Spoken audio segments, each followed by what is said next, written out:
HOA. Karen just declared my private road public easement. No vote, no ask, just her clipboard and smirk. It's for the community now, or trade. Open it, or else. I look her dead in the eye. Show me the deed where I gave it away. Don't need your permission. Unlock it today. So I grab the chain on my new matte black steel gate. Grandpa's road, my land. Click, padlock slams shut. 60 neighbors locked out. She screams, "You'll pay for this." Nah, they pay when they cross the wrong man. Your road, your legacy, would you lock 'em out? Drop hell yes below. I read 'em all. Where you watching? Drop your city. Like if HOA ever tried stealing yours. This fight's just starting. My name is Colt Briggs, and I grew up on 14 acres in rural central Ohio. Not wealthy land, not pretty land in any magazine cover kind of way, but ours land. My grandfather, a man named Earl Briggs, who smelled perpetually of motor oil and black coffee, bought those acres in 1961 when this whole corner of Harwick County was nothing but second-growth timber and creek mud. He built the house himself, wood frame, poured concrete basement, and he cut the road himself too. 3/8 of a mile of packed gravel, carved out of the tree line, running from County Route 14 all the way back to what he called the Flat, where the house sat. That road was his, always private, deeded private, recorded at the county courthouse, right there in black ink, going on 60 years. When Earl died, the land passed to my father. When my father died of a heart attack at 62, stress and cigarettes and a life of hard work, it passed to me. I was 34. I moved back home, started a small excavation business out of a pole barn behind the house, and figured I would spend the next 30 years doing exactly what my grandfather had done, minding my business on my own land. Then the Harwick Pines residential community got incorporated. See, the county had approved a subdivision development in the late 90s, a cluster of 64 homes carved out of the land adjacent to mine. Nice enough houses, 2-car garages, those vinyl shutters that are just decorative, and everybody knows it. The development had its own entrance off the main road, its own asphalt loop, its own little HOA with its own little rule book. Fine. None of that had anything to do with me, except that the developer, a guy named Preston Haverford, who is currently living very comfortably in Scottsdale and never has to answer for anything, had made a quiet arrangement with the original HOA board. My gravel road, running parallel to the subdivision's back fence line, was apparently convenient for residents who wanted a shortcut to the county route. Haverford had verbally assured early buyers they could use it. No paperwork, no easement filed, no conversation with me, just a handshake deal between a developer and 60 strangers about property that belonged to my dead father. For years, people had just used it, cut through. I'd wave them off, put up a sign. They'd ignore it. I was busy. I was building a business. And honestly, I kept assuming someone would eventually just do the right thing and stop trespassing. That was my first mistake. Then Renata Voss became HOA president. Renata was, how do I put this charitably, a woman who had found her calling. Retired from some mid-level HR position at an insurance company in Columbus, moved out to Harwick Pines with her husband Gerald, who mostly seemed to exist in the background of her life, nodding supportively, and within 2 years had taken over the HOA board with the energy of a 5-star general given command of a church bake sale. She wore lanyards. She had a Robert's Rules of Order binder with color-coded tabs. She sent email newsletters with subject lines like, "Community Standards Update. Please read before trash day." And in the spring of the year I'm about to tell you about, Renata Voss looked at my grandfather's private road and saw an opportunity. The HOA voted, at a meeting I was not invited to, about property I owned, to formally designate my gravel road as a community access easement. They recorded the language in their own HOA governing documents. They sent a letter, not asking, informing, that the road was now considered a shared community asset, and that any attempt to restrict access would be addressed through appropriate legal channels. I read that letter twice. Then I called my attorney. My attorney, a compact, plain-spoken woman named Harriet Sloan, who has been practicing property law in Ohio for 26 years and does not suffer fools in any zip code, took one look at the HOA's letter, and made a sound I can only describe as a short, amused exhale through her nose. "They recorded this in their own HOA documents," she said. "That's what it says. They're HOA documents, not the county, not a court. Their newsletter binder. Apparently." She leaned back. "Colt, this letter is not a legal instrument. It's a strongly worded opinion. They have no easement. There is no prescriptive easement language that would hold here. The use has never been open, notorious, hostile, or continuous in the legal sense. Your grandfather put up signs. You've put up signs. The use has been permissive at best, which actually works against any prescriptive claim." She paused. "Send them a cease and desist. Certified mail. Return receipt." We did. Harriet drafted it. 3 tight paragraphs, no adjectives, no emotion, just statute numbers and property descriptions, and a clear statement that any further attempt to treat the road as a shared easement would result in legal action. I signed it. We sent it. That was a Thursday. By Monday morning, Renata had responded. Her letter, which ran to 4 pages and included 2 highlighted attachments and a printed-out Ohio Real Property Code section that she had, I want to be clear, completely misread, claimed that the community had been using the road for over 20 years, that this constituted a prescriptive easement under Ohio law, and that any attempt to restrict access would be met with a civil injunction. I want to explain what prescriptive easement actually means, because Renata was counting on nobody knowing. A prescriptive easement in Ohio requires that the use of another person's property be open, continuous, adverse, and hostile for a period of 21 years.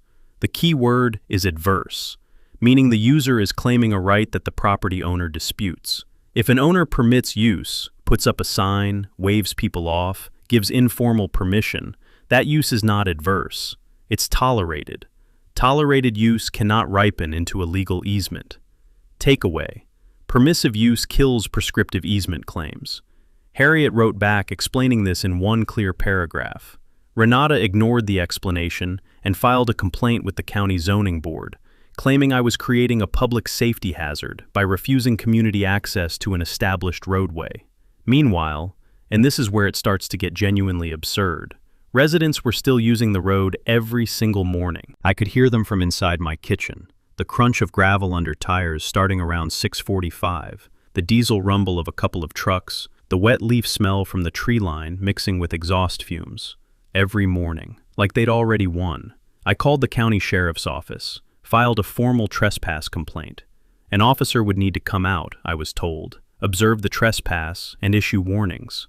The deputy who showed up was a young guy named Braddock. Clean uniform, polite enough, clipboard in hand. He walked the road with me. I showed him my deed documentation, explained the situation. He nodded along attentively. And then he told me that the situation was civil in nature, and that he'd pass along the complaint, but couldn't issue trespass warnings without the county prosecutor's involvement. I asked him how he knew Renata Voss. He paused just a half-second too long. "She lives 3 houses down from me, sir." I thanked him for his time. So, the attorney's letters weren't stopping anyone. The sheriff wasn't going to help. The zoning board complaint was going to take 6 months to schedule, and every morning, like a small daily insult, I could hear 60 sets of tires rolling across my grandfather's gravel. There is a particular kind of frustration that isn't hot-headed anger. It's colder than that. It's the feeling of watching a slow flood and realizing that the people with the sandbags aren't coming, that you're going to have to build the levee yourself, and that when you do, everyone is going to act like you're the problem. I started making a list. The invoice arrived on a Tuesday, which I have now come to regard as Renata's preferred day for delivering audacity. It was printed on HOA letterhead, Harwick Pines Residential Community, embossed logo, everything, and it itemized, with a straight face, $340 in road maintenance and shared infrastructure fees for the calendar year, payable within 30 days. $340 for my road that she was trespassing on. I framed it. It's hanging in my pole barn next to a photo of my grandfather breaking ground. I show it to everyone who comes by. It never stops being funny. But Renata wasn't done. She had apparently decided that the cease and desist and the civil complaint were speed bumps, not walls, and that what the situation needed was not less aggression, but more community spirit. So one Saturday morning in early June, I looked out my kitchen window and watched approximately 12 Harwick Pines residents, some in gardening gloves, one in a sun hat, trooping down my road with flats of marigolds, a bag of cedar mulch, and a hand-painted wooden sign that read, in cheerful blue letters, Harwick Pines Community Path. They planted marigolds along the road's edge. They laid mulch. They drove the sign into the ground like a flag on a conquered hill. I gave them 45 minutes to finish, because I respect a person's ability to commit fully to a mistake. Then I got on my tractor. I pulled the sign out of the ground, roots and all, the cedar post making a sound like a champagne cork, loaded it into my truck bed, photographed everything with timestamps, and called Harriet. The marigolds I left because honestly they looked fine and they hadn't done anything wrong. The mulch stayed too.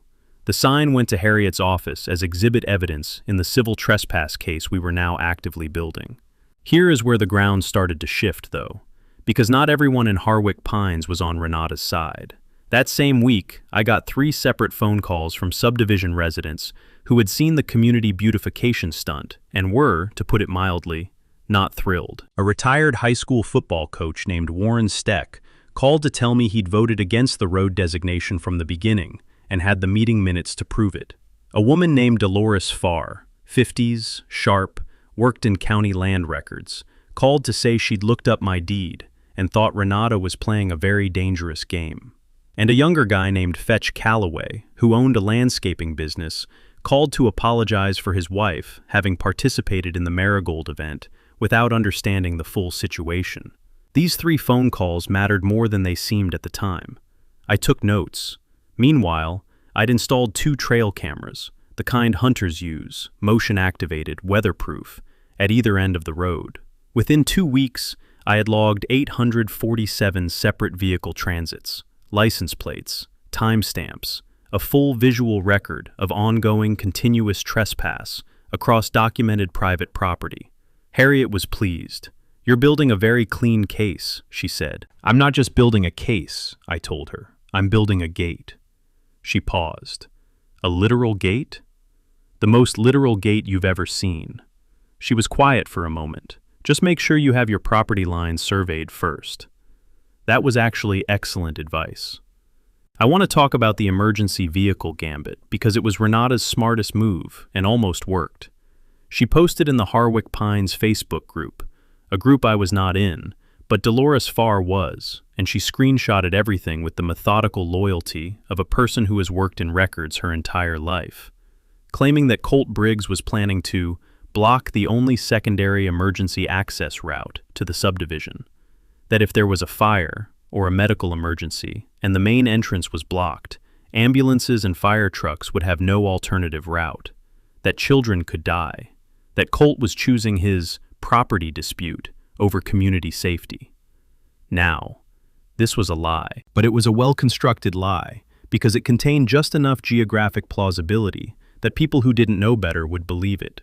The local fire chief, a decent man named Horace Tuttle, who had been with Harwick County Fire and Rescue for 22 years, received enough calls from anxious residents that he felt obligated to reach out to me directly. He was apologetic about it, made clear he was just doing due diligence, and asked if I could clarify the situation. I could. I sent Chief Tuttle a packet.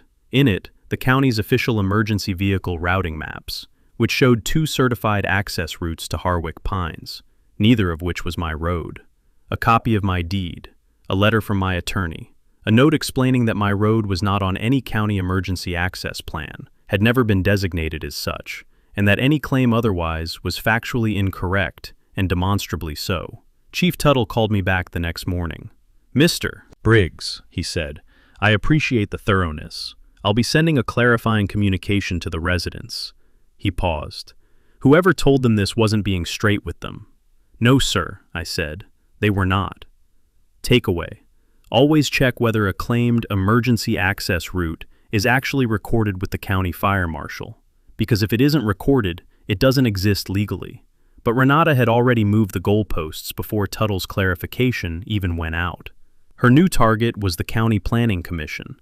She had submitted a formal petition requesting that the county initiate an eminent domain proceeding to take my road as a public necessity easement. The argument being that the community had come to depend on it, and that the public interest outweighed my private property rights. This was the most serious legal threat yet, and it was the moment I asked Harriet to pull the Planning Commission membership list. Gerald Voss, Renata's husband, had been appointed to the Harwick County Planning Commission 14 months earlier. He sat on the subcommittee that would review exactly this kind of petition. I asked Harriet if that was a problem. She made that little amused exhale again. "It's a conflict of interest," she said, "and depending on whether Gerald discloses it before any vote, it could be grounds to void any decision made by that subcommittee." I had my surveyor out the next morning. He drove stakes along the full length of the road's legal boundary. Thunk, thunk, thunk into the soft Ohio clay, the smell of turned earth rising in the cool morning air. Each stake a small red flag marking exactly where my property ended and the world began. Official, recorded, undeniable. The survey cost me $800. It was the best $800 I have ever spent. The call came on a Thursday evening, which I now consider a better day than Tuesday. Dolores Farr's voice had the controlled steadiness of someone who has found something significant and is choosing her words carefully. "Colt," she said, "I've been going through the original subdivision approval file from 1997, the one for Harwick Pines. I have access to these records through my job. This is all public record, nothing I'm not supposed to see." "Okay," I said. "There was a condition on the development approval," she said. "The county required Preston Haverford to provide a certified secondary vehicle access route to the subdivision before final plat approval. It's right there in the approval letter, Condition 7C. I sat down at my kitchen table. "He submitted a compliance affidavit in 1998, Dolores continued. Said the secondary access was in place. County signed off. Final plat recorded. 64 homes built and sold. What did he list as the secondary access?" A pause. "A private gravel road running along the subdivision's eastern border, listed with your grandfather's parcel number." The kitchen was very quiet. Outside, through the window, I could see the last light going down over the tree line, the kind of October dusk that turns the sky the color of a bruise. "He used my grandfather's road," I said, "without an easement, without consent, without any legal instrument whatsoever." Dolores's voice had gone flat in the way that people who deal with paperwork go flat when they encounter something genuinely outrageous. "He told the county it was an established community access route. He sold 64 homes on that representation, and none of it was true." Let me translate what this meant in plain terms. Preston Haverford had obtained final subdivision approval by falsely representing that he had secured secondary access, and he had done so using my grandfather's private road without any legal right to it. This was not a gray area. This was a developer fraudulently satisfying a regulatory condition using someone else's property. Every home in Harwick Pines had been sold with an implicit representation, built on that fraudulent approval. That secondary access existed, and the HOA's entire claim to my road wasn't ancient community tradition. It was a house of cards, built on one dishonest affidavit filed by a man who was now poolside in Arizona. Takeaway: original subdivision approval conditions are public record, and if a developer fraudulently satisfied those conditions using your private property, every subsequent community use claim inherits that fraud. I asked Dolores one more question. Does Gerald Voss have access to the original development files through the Planning Commission? A longer pause this time. He'd have had access since he was appointed, she said carefully. Standard commission member access. Which meant Gerald Voss, possibly, had known what his wife was fighting for all along. I called Harriet at 8:30 that night. She listened without interrupting for 4 minutes straight, which is the longest I have ever heard her go without talking. Then she said, "Colt, go buy yourself a very good gate." Here is the thing about revenge, and I want to be honest about this because I don't love that word. The thing about correcting an injustice is that it works best when it's thorough, not hot, not reactive, just thorough. I spent 3 weeks building what Harriet and I started calling the package. The legal piece came first because it had the longest runway. Harriet filed an amended civil complaint in county court that now included fraud-related civil claims tied directly to Haverford's 1998 affidavit. We weren't suing Haverford. He was in Arizona, and this would take years. but we were creating a documented legal record establishing that the HOA's claimed easement rights traced directly to a fraudulent development approval.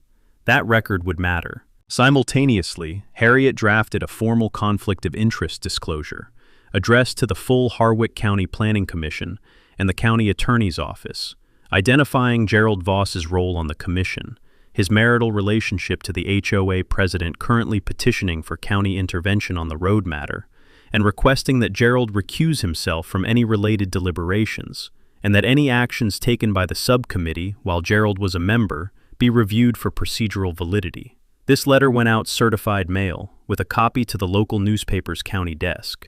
Then we sent the HOA a demand letter, separate from the lawsuit, direct and unambiguous, requiring them to formally rescind the community easement designation from their governing documents within 30 days, or face an expanded civil action that would include punitive damages tied to the fraud lineage. Morin Steck pulled his meeting minutes. Turns out that when Renata had called the easement vote, she'd done it at a special session she'd called with less than the required 72-hour notice, a procedural violation of the HOA's own bylaws. The vote, even on its own terms, was invalid. Warren had raised an objection at the meeting, been overruled, and had written it down with the careful documentation of a man who coached defensive line for 30 years and understands that the details matter. His notes became exhibits. Dolores had already pulled and certified copies of every relevant county document: the 1997 approval letter, the 1998 compliance affidavit, the plat recording, the Planning Commission appointment records for Gerald. She organized them in a binder with labeled tabs. It was, frankly, a better organized binder than Renata's. I found that satisfying. Fetch Calloway, who by this point had become genuinely invested in the outcome, helped me spend a Saturday walking the surveyed property line and confirming the exact placement for the gate. The legal placement had to be precise, at the recorded boundary, not 1 inch inside it, because any ambiguity could be used against us. We flagged it, measured it twice, and marked the post locations with spray paint on the gravel. The morning smelled like cold dirt and the faint sweetness of the dried goldenrod along the fence line. Then I called Dex. Dex Hamill runs a custom fabrication shop out of a metal building off County Route 9, and he is the kind of craftsman who takes mild personal offense at sloppiness in any form. I told him what I needed: a 14-gauge steel double gate, powder-coated black, sized to span the full recorded road width of 16 feet, heavy-duty hinges, a receiver for a padlock, and a small welded panel near the latch side that said, in clean, simple lettering, "Private property, no trespassing. Briggs, Lot 7, Parcel 009-004. Dex looked at the specs and said, "I can have that ready in 10 days. I need it in 7. He looked at me. "You got a date in mind?" "The HOA's deadline runs out on a Thursday." He nodded slowly. "Thursday it is." The financial dimension of this, by the way, was not nothing. The 847 trespass events I documented on trail camera represented real legal exposure for the residents who had participated. In Ohio, civil trespass damages can include actual harm plus statutory fees. I was not planning to sue 60 individual homeowners. That would be exhausting and would make me the villain. But I was going to make very clear in the settlement demand what those numbers looked like. The math was convincing. Numbers often are. The settlement demand I drafted with Harriet came to a simple ask. The HOA formally rescinds the easement designation, removes all signage from my property, pays $12,000 in documented legal fees, and provides a written acknowledgement that the road is private. No admission of fraud required. Clean, simple, final. We gave them 30 days to respond. They did not respond well. Renata's response to the settlement demand was not negotiation. It was warfare conducted through a community newsletter. Within a week of receiving our letter, every homeowner in Harwick Pines got a 3-page document in their mailbox, printed on the same HOA letterhead as the $340 invoice that was still hanging in my pole barn. In it, Renata described me as a bad faith actor pursuing a predatory legal strategy designed to extort the community, claimed that Harriet Sloan operated a firm known for exploiting rural property disputes, and suggested that my real goal was to force the HOA to buy the road at an inflated price. None of this was true. All of it was calculated. The state bar complaint against Harriet was filed the same week, a document accusing her of filing frivolous litigation for financial gain. The bar's professional conduct office reviewed it, found zero merit, and dismissed it in 11 days.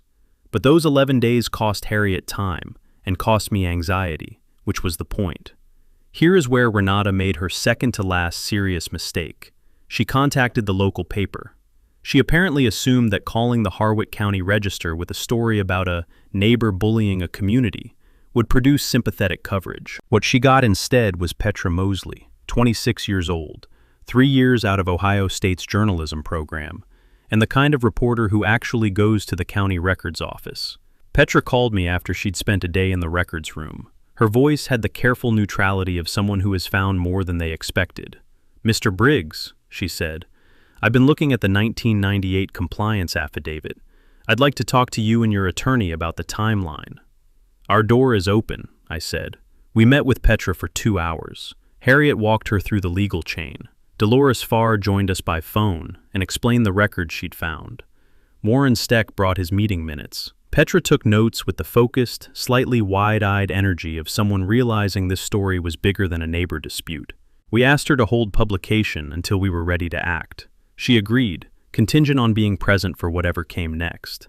That felt fair. Meanwhile, November had arrived with the kind of Ohio cold that doesn't care how you feel about it, just settles in, gray and permanent, ice crystals on the windshield at 6 a.m., the smell of wood smoke from every chimney on the road.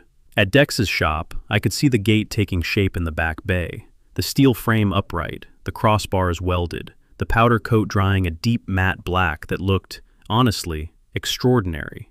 Then Fetch called me. His voice was tight. "Colt, I just had a meeting with Renata Voss. She offered me the HOA's full landscaping contract, all common areas, spring through fall, if I removed myself from any association with your dispute," her words. Ohio, for the record, is a one-party consent state for recorded conversations, meaning, if you are part of a conversation, you can legally record it without telling the other person. Fetch had known this, having dealt with a contractor dispute 2 years prior, and had his phone running in his jacket pocket. He emailed me the audio file that afternoon. Harriet listened to it twice. "Attempted witness interference," she said. "Possibly bribery. Definitely something I'm filing with the court." The gate was finished on Wednesday. I picked it up in my truck bed. 14-gauge steel, heavy as consequence, cold to the touch in the November air. Dex had even added a small detail I hadn't asked for. A laser-cut outline of Ohio on the crossbar. Subtle, just because he said it needed a little something. It did. The night before, I sat at my kitchen table for a long time. I had my grandfather's original deed out, the actual paper document, not a photocopy. The kind of paper that's thick and slightly waxy with age. The kind that smells faintly of old wood and something metallic that I've never been able to name. Earl Briggs, his signature in blue ballpoint, 1961. The notary seal embossed in the lower right. The legal description of the land running in that careful, precise language that property records use. Commencing at the iron pin set at the northeast corner of the tract, thence south 42 degrees, 30 minutes west. He had cut that road himself, with a borrowed bulldozer and a hand level, and 60 years of nobody ever questioning that it was his. I folded the deed back into its envelope and went to bed at 9 o'clock. At 4 p.m. Wednesday, Harriet called. Her voice was brisk with the kind of energy that means something has happened, and she's already handling it. Renata filed for an emergency TRO, temporary restraining order, trying to stop the gate installation. Can she get it? I'm walking into the judge's chambers in 10 minutes with the full fraud packet, the conflict of interest filing, the fetch recording, and the surveyed property documentation. A pause. No, she cannot get it. At 5:52 p.m., the TRO was denied. The judge, per Harriet's account, delivered with barely suppressed satisfaction, had looked at the documentation and asked the HOA's newly hired attorney whether his client was aware that her easement claim traced to a fraudulent development affidavit. The attorney had apparently requested a recess to call his client. The TRO was denied. Thursday morning, Fetch and I were at the road at 6 a.m. with post hole diggers, 2 80-pound bags of fast-set concrete per post, and a headlamp each because the sun was not yet interested in participating. The frozen gravel crunched like broken glass under our boots. The air smelled of cold concrete and metal, and the particular pre-dawn stillness of rural Ohio in November, the kind of silence that feels like the world holding its breath. We dug. We set the posts. We poured the concrete and braced them level with scrap lumber while it set. The fast set took 40 minutes in the cold. We stood by the truck with thermoses of coffee, watching the light come up gray and slow through the tree line. At 7:30 we hung the gate, the hinges seated with a solid, definitive weight. The gate swung open, swung closed, swung open. Perfectly balanced. Dex had measured true. At 8:20 I threaded the padlock through the latch. At 8:30 I snapped it shut. That sound, that single, clean, metallic click, was the best sound I had heard in 3 years. At 8:47, a silver SUV came down from the subdivision end, moving at the casual speed of a person who uses this road every morning without thinking about it. It came around the gentle curve in the tree line and stopped. Stopped completely, engine running, in front of a black steel gate that had not existed yesterday. I was standing off to the side, coffee in hand, close enough to see but not in the road. The driver sat there for a full 30 seconds. Then I saw the window roll down and a head lean out, and a person look at the gate, look at the sign. Private property, no trespassing, Briggs, Lot 7, parcel 009-004, and then look around as if the road might have moved. It had not moved. The window went back up. The SUV reversed slowly, back the way it came. I drank my coffee. The Harwick Pines Community Center was a single-story building with fluorescent lights and folding chairs, and the specific atmosphere of a room full of people who are angry in different directions. By 7 p.m. it was packed, 60-some homeowners, most of them people I'd never exchanged a word with, all of them now deeply invested in a road they'd been told they owned. Renata stood at the front table in her lanyard, HO a binder open, looking like a person who had convinced themselves that presence and volume constitute authority. I sat in the third row between Harriet and Fetch. Petra Mosley was against the side wall with a reporter's notebook. Warren Steck was sitting near the front in a way that suggested he had a plan. The first 30 minutes were loud and largely not about me. Residents were angry about the gate, angry about their commutes being disrupted, angry that this had gone so far. Someone used the phrase, hostile neighbor. Someone else suggested a legal fund. Several people looked directly at me while speaking, in a way designed to make me feel small, and I would like to report that it did not work. Then Harriet raised her hand. "I have 5 minutes of factual information relevant to this body's legal exposure," she said. "I'd like to address the room." Renata started to say that this was not an open forum.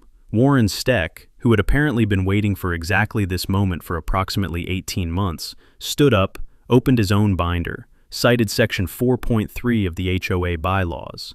Any landowner whose property interests are materially affected by HOA actions shall be afforded opportunity to speak at any relevant meeting, and very calmly moved to the front of the room and sat down in the chair beside the HOA president's table. Renata looked at him as if he had materialized from the floor. 5 minutes, Warren said to Harriet. "Go ahead." Harriet doesn't do theater. She doesn't pace or perform. She stood up, placed a small stack of documents on the table, and talked for exactly 4 minutes and 50 seconds. She explained the 1998 compliance affidavit and what it had falsely claimed. She explained the chain of reliance, every community use argument built on that fraudulent document. She explained the denied TRO. She explained the recorded witness interference conversation involving Fetch Calloway and described what Ohio courts tended to do with that kind of evidence. She placed Gerald Voss's Planning Commission appointment record on the table and explained the conflict of interest disclosure that had already been filed with the county attorney. She did not raise her voice once. The room had gone completely quiet about 90 seconds in, which, if you've ever been in a room of 60 angry homeowners, is a remarkable thing to witness. Gerald Voss was in the back row. I had been watching him since Harriet started talking. He had gone the color of old printer paper. Renata tried to interrupt 3 times. Warren gavelled her down twice with the flat of his hand on the table, and the third time just looked at her steadily until she stopped. When Harriet finished, she picked up one final document, the settlement demand, and placed it at the center of the table. "This offer has been open for 30 days, she said. "It's still on the table tonight. Formal rescission of the easement designation, removal of all signage from private property, $12,000 in documented legal fees, written acknowledgement that the road is private. If this is signed tonight, all civil actions are suspended and the matter is closed." She paused. "If it is not signed tonight, the Harwick County Register publishes its story Monday morning, and a formal fraud complaint regarding the 1998 development affidavit goes to the Ohio Attorney General's office on Tuesday." Renata said, "You can't—" "Renata," it was Gerald's voice from the back of the room. Quiet. Final. She turned to look at him. He was not looking back at her. The HOA's newly hired attorney leaned over to his client, whispered for about 15 seconds, and then Renata Voss, slowly, with the particular stiffness of someone whose self-narrative is restructuring in real time, picked up the pen. The settlement was signed at 8:14 p.m. Petra Mosley wrote everything down. She ran the story anyway, with Harriet's blessing and mine, because the public record of the 1998 affidavit was always going to be public record. But she ran it as the story it actually was. A 60-year-old family's property rights, a fraudulent developer approval, and a community that had mostly been misled about what they were entitled to. It was a fair story. Renata was not quoted positively in it. Here is what happened after the pen went down. Gerald Voss submitted his resignation from the Harwick County Planning Commission on a quiet Tuesday. There it is again, Tuesday, 14 days after the community meeting. The letter cited personal circumstances requiring reduced outside commitments. The Register ran a 2-inch brief. Dolores Farr read it at her desk, called me, and said, in the tone of a person who considers that adequate. Renata did not run for re-election to the HOA board the following April. Warren Steck was elected president, with 61 votes out of 64 cast. He called me to tell me, and his voice had the quiet satisfaction of a man who had been right for a long time, and was not going to make a big deal of it. The new board's first action was to formally record the road's private status in their own governing documents and post a correction to the community bulletin board. The Ohio Attorney General's office opened an inquiry into the 1998 Haverford compliance affidavit. I was not the complainant, the county was, after the Register story. What happens to Preston Haverford and Scottsdale is now their business, not mine. I have a gate and a settled lawsuit and no particular need to chase a man into his retirement. The gate is still up. It's been up for going on 2 years now. I put a key-coded lock on it after the first winter, simpler than a padlock, more reliable in the cold. And I've given codes to 4 people. Warren Steck, for genuine community communication, the owner of the property directly behind mine who has a legitimate agricultural access need we worked out in a proper recorded agreement. Chief Tuttle, for actual emergencies, not hypothetical ones, and Fetch Calloway, who helped me hang the thing and deserves that much at minimum. The $12,000 in settlement fees, after Harriet's final bill, left me with a small remainder. Dolores Farr had quietly proposed something. The county records office had been trying for years to fund a digitization project, scanning and indexing the historical property records going back to the 1940s, putting them online, making it possible for any landowner in Harwick County to search their own deed history from their kitchen table. Disputes like mine often start, she said, because people can't easily access the records that would tell them the truth. We funded the first phase. It's running now. I'm told it's already been used in 3 other property disputes in the county, twice preventing conflict before it started. And there's one more thing. My grandfather, Earl Briggs, went to the Harwick County Vocational School, learned machine work there, learned the fabrication skills that helped him build his house, and cut his road, and make something from nothing on 14 Ohio acres. The school still runs trades programs, welding, heavy equipment operation, electrical. Good programs, under-resourced ones. I set up a small annual scholarship in his name. It goes to 1 student per year in a trades program, a kid who is building something. The county vocational director called to thank me, and I told her the truth, that a man who smelled like motor oil and black coffee had bought 14 acres in 1961, and that the least I could do was make sure somebody else got the same running start he gave himself. The marigolds along my road came back in the spring, by the way. I left them. They didn't do anything wrong.